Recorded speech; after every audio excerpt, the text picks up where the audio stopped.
welcome to this ET Now special. Joining me today are the veterans and the big wigs at the Confederation for Indian Industry. Less than 24 hours to go for union budget. It's being called now or never. But is it time now to also align your expectations? Joining me to talk about that and a lot more, the big wigs from CII, Vikram Kirloskar, Chandrajit Banerjee, Sumant Sinha, as well as Vinayak Chatterjee. Gentlemen, thank you so much for joining me. You're the president of the CII. Let's begin by asking you, on a scale of 1 to 10, it's being said that it has to be 20 on 10. Is it even possible? No, I don't want to get into... I'm not the teacher and I'm not the grader. But we've certainly had a challenging time over the last... in some industries have done well. I can't say it's across the board, but it's been a challenging time last 12, 18 months. Economic growth has not been as much as was forecast in the last economic survey. This economic survey is a little more subdued, but still positive. It's lavender, it's not blue. It's 6.6 to 6.5. That's still a big plus from 5. I think if we get in that direction, it'll be excellent. I hope what he's written is good. But some of the directions he's also talked about, more free markets, getting government out of business. I think he's given things like Assemble in India, open up how to get more of these things in, are positive in nature. What else? What can the finance minister do except spend more? That's now to stimulate demand. I can't think of anything else. And perhaps, as I've heard some people say, we may have to spend our way out of this issue. So that's what I think we'll have to expect. So, I think everybody, including the chief economic advisor, is, and everyone has a view, right? Breach the fiscal deficit target now or never, give growth a chance. Growth must come at whatever cost. Chandrajit Banerjee, while that may be the case, one still has to look at the quality of the fiscal deficit as well, right? What are your expectations from the union budget? Forget what the chief economic advisor is saying, that that document is also not binding on the government. All of you have been meeting with the finance minister. All of you have also had that one meeting with the Prime Minister Narendra Modi. Realistically, what is possible? I think if you really look at from what's required in the country at this point in time, obviously growth is the most important. But what the budget really needs to show that it will be able to provide is more jobs. And I think that's if you really look at the headline that needs to come out tomorrow morning, is how are we going to create those jobs that are so much required? And that's going to be the answer to all the issues that we are really talking about, whether we get the capacity coming from, the issue of the demand picking up from. So I think that's going to be very, very critical. And I think, therefore, when you talk about the fiscal and whether we breach the fiscal and how much we breach it by and qualitatively what we do, is it a focus on areas like, say, construction, infrastructure? Construction itself will create jobs, especially in the rural sector too, and that itself will pick up a huge amount of demand that it can. So one would really look at such things coming out in the budget. It's very easy to say construction, but then who's going to do the construction? The private sector is refusing to invest. The banks are refusing to lend. How is it going to happen? So it's a chain, actually, if you really need to say why is private sector not willing to go ahead? So there is this huge thing of payment, so to say, that needs to be, it's a given that needs to be done. And I think it's pretty much clear that we need to see that flowing in. And that's given. These things are given, and I'm sure we have talked about all this so much in the last few months. One would really see them happening at this point in time. And so given all of that, and banks, again, that would be if you really look at how you can facilitate the NBFCs, that's a huge thing. And that's, again, one would like to see, one was looking forward to the budget on that. So be it the area of construction, be it the area of the agricultural sector or the rural economy, front-loading, say, of much of the... And also, if you really look at the financial sector today, which is really affecting the real sector, I would think that all of it really needs to be seen in the budget, and these are huge expectations, and I'm sure that the budget will throw much light on all this tomorrow. Sumant Sinha, we're also going into union budget with one very scary data point that came out today. You've seen a massive revision of the growth, right? 6.1% from the earlier projection of 6.9%. That may be for a previous financial year, but that just shows you how bad the state of affairs is. While, Chandrabir Banerjee gives reasons for the private sector not picking up, the other big reason is also this issue of trust. And that is existing between the government, not existing between the government and the private sector. A lot of you are scared simply because you don't know kal ED aayega, फिर CBI aayega, फिर tax department aayega. No, look, I think that that's an overblown issue. I think that companies that have done things in the past that warrant visits from investigative agencies perhaps will get them. Because I think this government is doing the right thing, which is that they are trying to clean up the system. And there's nothing wrong with that. I think it's an overdue thing that is very much required. And so, yes, that cleanup is causing some of these things to happen, where certain companies are having to declare bankruptcy, going to NCLT, getting visits from the ED or the other investigative agencies. But I think that's fine. There's nothing wrong with that. I think companies that have continued to follow the highest aspects of corporate governance and ethical practices, which I think is the vast majority of companies, I think have nothing to fear. So I think that it's not really so much an issue of this causing a deficit of trust and because the those fact kinds is of things. that companies have also been able to take advantage of a far lower corporate tax rate cut. And you've still not seen investments pick up. Neither are you hearing any good noise about jobs or salary raises. But there are a lot of very fundamental reasons for that. I think one of those you touched upon, which is the issue of the fact that the whole financial market is seized up right now. Banks are not lending, NBFCs are cutting exposure. And when that kind of thing happens, so for example, if a bank had lent to me and now they're cutting their exposure to me, I have to find alternative mechanisms where I can offlay my debt. So it's really, causing a lot of stress in the system. And unless this stress is actually dealt with and resolved, and people know that this issue is now behind us, the lending will not really start in the measure that it needs to start to encourage investments to take off. Yeah. And so in the budget, therefore, one of the things, if the finance minister can look at doing, is finding a way to address the financial sector, because that is one of the 2 or 3 things that underlies all sectors. And so therefore, if you can improve the financial market or the financial sector, I think that will go a long way towards reviving private investments. The second thing that is very critical, taxes, which of course the government has already reduced quite substantially, but there are still a few things that can be improved. For example, dividend distribution tax or long-term capital gains tax, which are things that are not really collecting that much money for the government, but are causing significant dampened sentiments. So if those things can be removed... Yeah, we're close to the 40,000 crore rupee collection target for LTCG, DTT. Yeah, they're saying that maybe it'll be passed on to the receiver.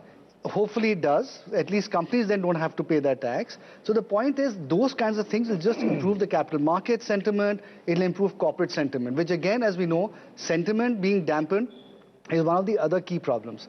The third key problem that the government looks like they're certainly going to address is the issue of infrastructure. Because the cost of doing business in India applies to every single business, whether you're a good business, big business, small business, etc., having high cost of power, poor roads, all of those things, right? So if the government is certainly looking at addressing all of those issues, if it does, through the National Infrastructure Financing Plan and so on, I think that will be a big positive. So if the finance minister can address these 3 or 4 issues in the budget, I think that itself will go a long way towards improving sentiment. You're all part of that super rich club. Now, none of you have talked about personal income tax because you know there's no hope on that. I'll come to that in just a bit. You understand. Last in the line. You understand infrastructure the best also over here. You've heard all of them talking about it. And it is a real multiplier like real estate. Now, real estate for some reason, since 2014 is out of favor with this government. They look at real estate very, very negatively. But for infrastructure, give us 2 or 3 big ideas that you think are realistically possible. Okay, I think the fact that the economic policy has kind of given legitimacy and license to the finance minister from a professional economist to increase the fiscal deficit, by and large would lead to it being used largely for expenditure on the infrastructure sector.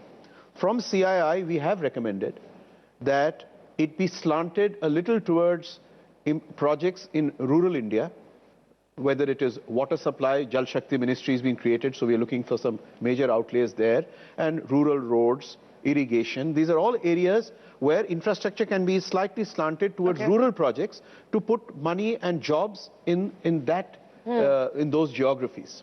The second suggestion we've made is that we have strongly advocated a developmental financial institution for the infrastructure sector without the negative hangover of the IDBI. I don't want to get caught in that.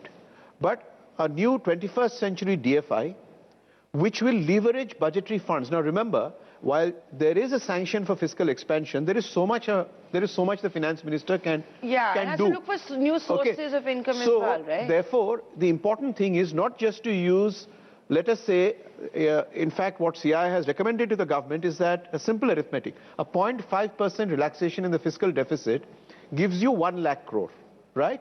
And if you were able to meet your targets of asset monetization, privatization, disinvestment, all those bundle of off-budget resources or non-tax revenues, then you have a corpus of 2 lakh crores extra from both these, relaxation of the fiscal deficit and off-budget sources of or non-tax revenues. Now you can take that 2 lakh crores and you can distribute it amongst 7 infrastructure ministries, or you can take that 2 lakh crores, put it as equity capital in a DFI and leverage it minimum 9 times. Now you could, Japan and China at different stages of their growth have leveraged it 30 times, 40 times. Be cautious and leverage it 9 times, which is standard policy for any NBFC. Then you have 2 plus 18 lakh crores. You've got a 20 lakh crore corpus to actually put around to giving that major sledgehammer impact to the economy to pull it out of this kind of diminishing cycle. So these are 2 strong suggestions that we have given to the government on the infrastructure side, and one is actually looking forward to these announcements tomorrow. Well, we'll see how many of them make it in Nirmala Sitharaman's budget. May I make one more point on infra? For example, if you look at it from, just step back a little, there are basically 3 interventions that any government and finance minister can do in a current situation. There's monetary policy, there's fiscal policy, and there's structural reforms. Monetary policy is out, there's no transmission, and I think that is not in the discussion. And it's not FM's remit either.